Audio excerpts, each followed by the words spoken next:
You ever had one of those nights where everything seems normal until it suddenly isn't? Like you wake up, have your coffee, go about your day, and before you know it, you're face first against a police car with handcuffs slicing into your wrists? Yeah, that was my night.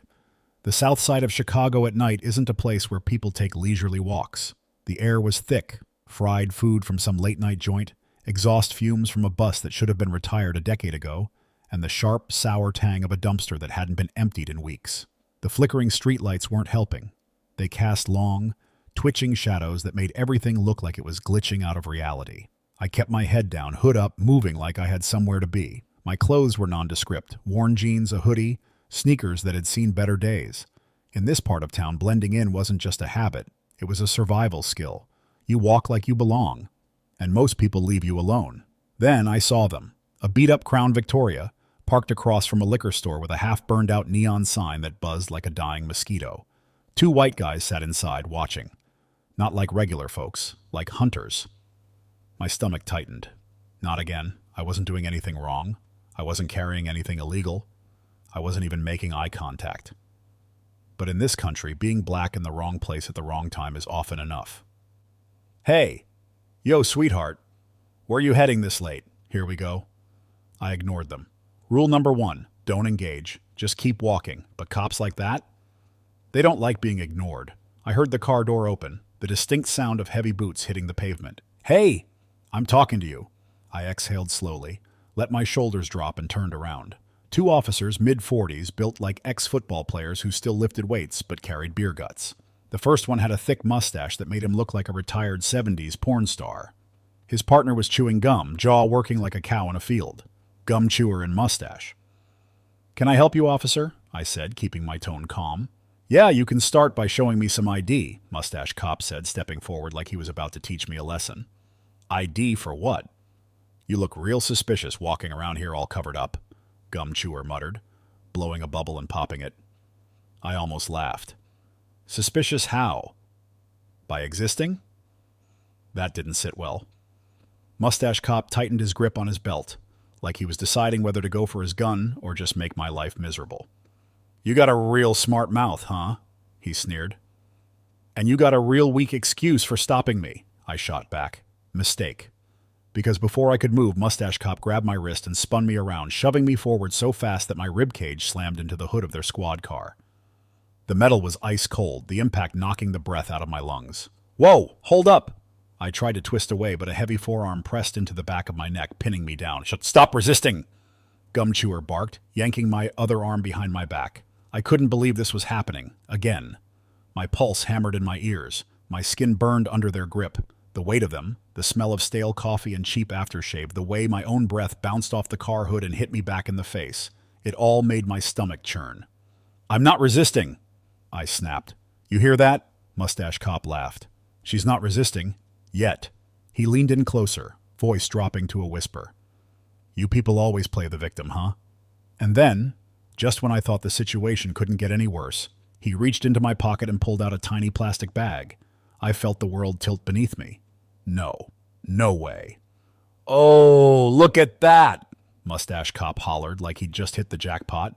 He held up the baggie between two fingers, waving it in front of my face. You gotta be kidding me, I whispered, my throat dry. You saying this ain't yours? Gum chewer grinned. I'm saying you just committed a felony, I shot back. My voice was steady, but my heart was beating so hard it hurt. That was mistake number 2, because the next thing I knew, my face hit the car hood again hard. The sharp edge of the metal bit into my forehead, sending a jolt of pain through my skull. Warm blood trickled down my temple, dripping onto the black paint. Oops, Mustache Cop said, his tone completely casual. Little jumpy, aren't we? I squeezed my eyes shut. Stay calm. Stay focused. The cuffs clicked shut around my wrists, biting into my skin. Congratulations, Gum Chewer said, tightening them for good measure.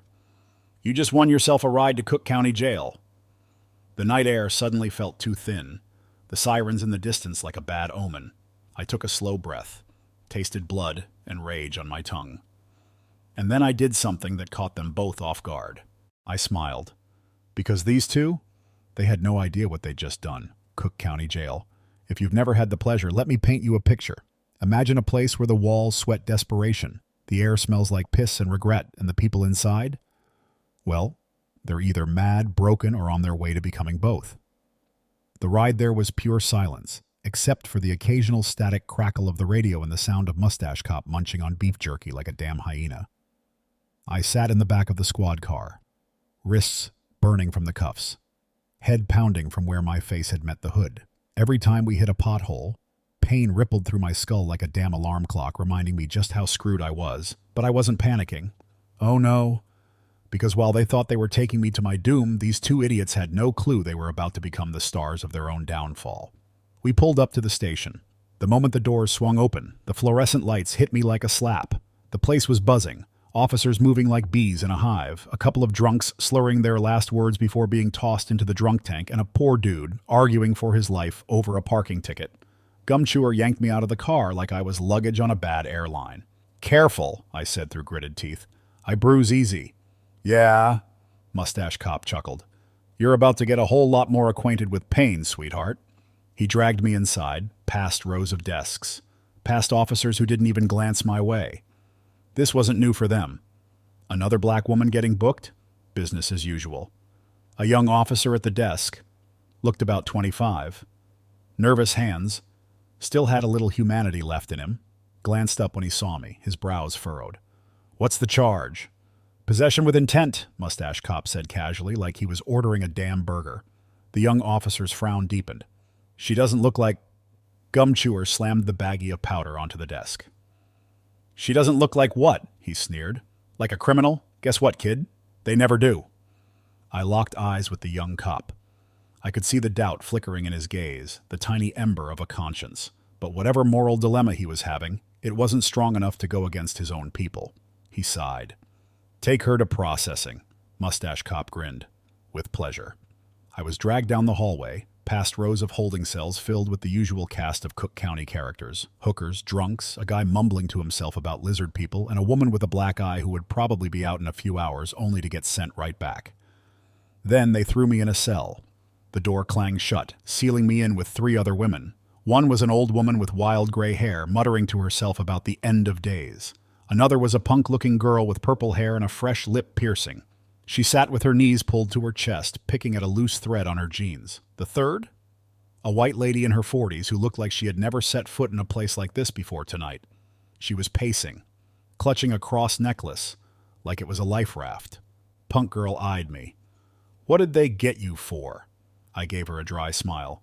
"Being born black," she snorted. "Yeah, that checks out." The old woman suddenly snapped her head up.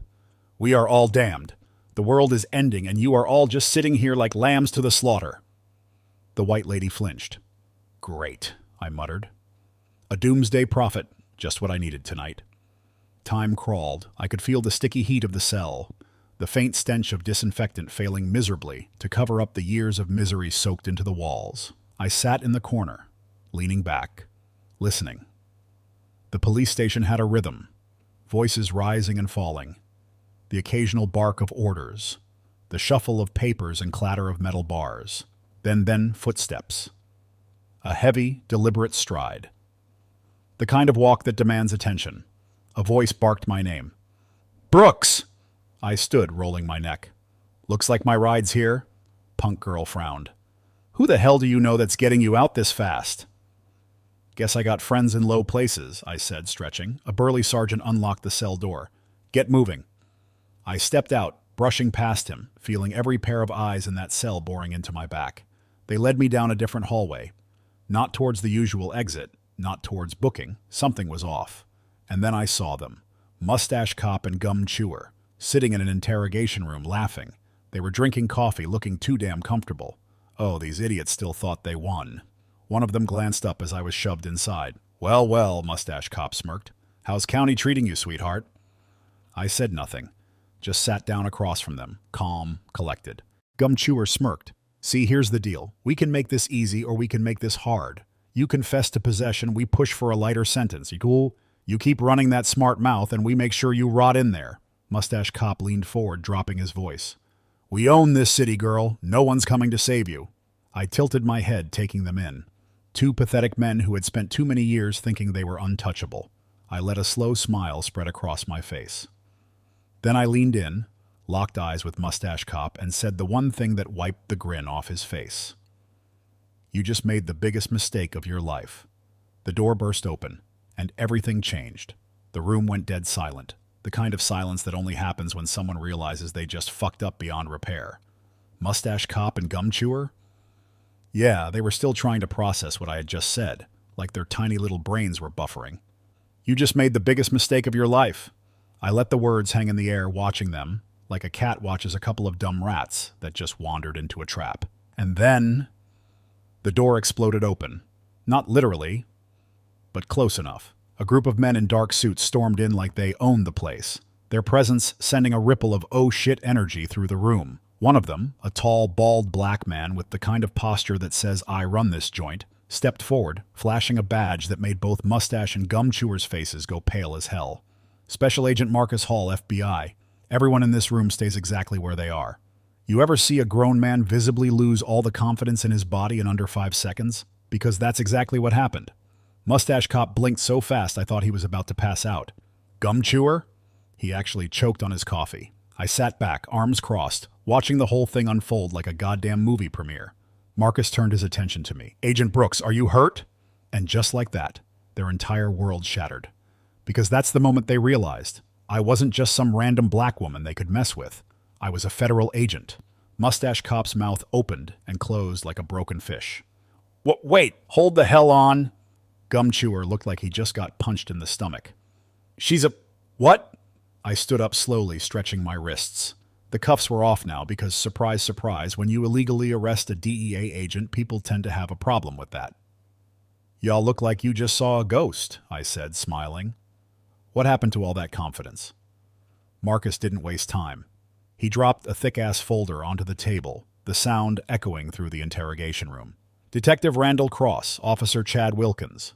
We have reason to believe you have engaged in multiple counts of corruption, fabrication of evidence, excessive force, and racial profiling, Marcus said, his voice calm but lethal. Mustache Cop, Randall, tried to backpedal so hard I thought he was going to fall out of his chair. Now hold on, this has to be a mistake. Yeah, I cut in. That's what I said when you two dumbasses threw me into the back of your car. Marcus turned another page in the file like he was reading a grocery list of their crimes. Let's see. You've got at least 15 questionable arrests in the past 2 years alone.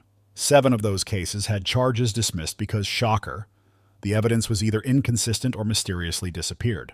Oh, and let's not forget the body cam footage that always seems to malfunction at the most convenient times. Gum Chewer, Chad, looked like he was about to have a stroke. This is insane, he said, his voice cracking like a damn teenager getting caught sneaking in past curfew. We didn't know she was DEA. I turned to him, slowly raising an eyebrow. Oh, I said, dragging it out.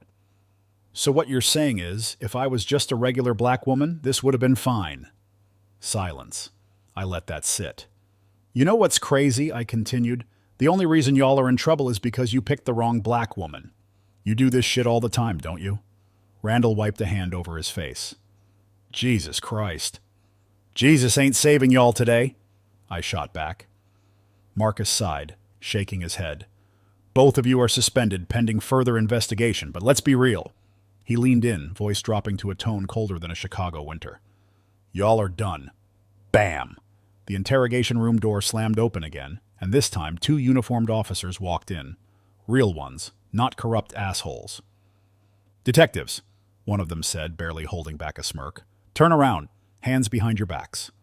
Oh, I lived for this moment, watching their faces shift from oh no, this is bad to holy shit, we're about to be booked. Delicious. You can't be serious, Chad yelped, scrambling to his feet. This is a setup. Randall tried to throw his badge on the table like it was some kind of shield. I am a detective. You can't do this. Marcus raised an eyebrow. You sure about that? The handcuffs clicked into place, and just like that, they were in the exact same position they had put me in. I stepped up, leaning close to Randall's ear. You boys are going to love Cook County, I whispered. I hear the cells are real cozy. And then I smiled. Because Karma? She's got one hell of a sense of humor. Let me tell you something about Karma. She ain't quick, she ain't loud, but when she comes for you, she does not miss. And tonight, she showed up in full force. Mustache cop, Detective Randall Cross, was still running his damn mouth, trying to act like his badge meant something, while his hands were cuffed behind his back. This is insane. I have rights. I leaned in real close, lowering my voice like I was letting him in on a little secret. Oh, you do? I whispered. Because last time I checked, I sure as hell didn't have any when y'all threw me against that squad car. His face turned beet red, but there wasn't a damn thing he could do. Chad, Officer Wilkins, a.k.a. Gum Chewer Extraordinaire, was in full breakdown mode. Listen, we can fix this, he stammered, looking around the room like someone was going to save his sorry ass. We can work something out. Marcus folded his arms. Yeah, how about this? You shut up and we don't charge you with more felonies than you can count? Wilkins actually whimpered. Damn, tough guy act evaporated real fast, huh? The officers dragged them out, their boots scuffing against the floor like they were dead men walking. And me? I stood there, arms crossed, watching karma do its thing. The moment they disappeared down the hallway, Marcus turned to me. You good? I exhaled, rubbing my wrists where those cheap-ass cuffs had dug into my skin. Yeah. Just another day in America, right? He sighed. You want to file charges? I looked toward the door where those two were just taken, then down at the thick-ass folder on the table detailing all their past corruption. Nah, I said, shaking my head. They're already screwed. And besides, I grinned, I like to let the system eat its own. Marcus smirked. Cold-blooded. I respect that. I grabbed my jacket, rolling my shoulders.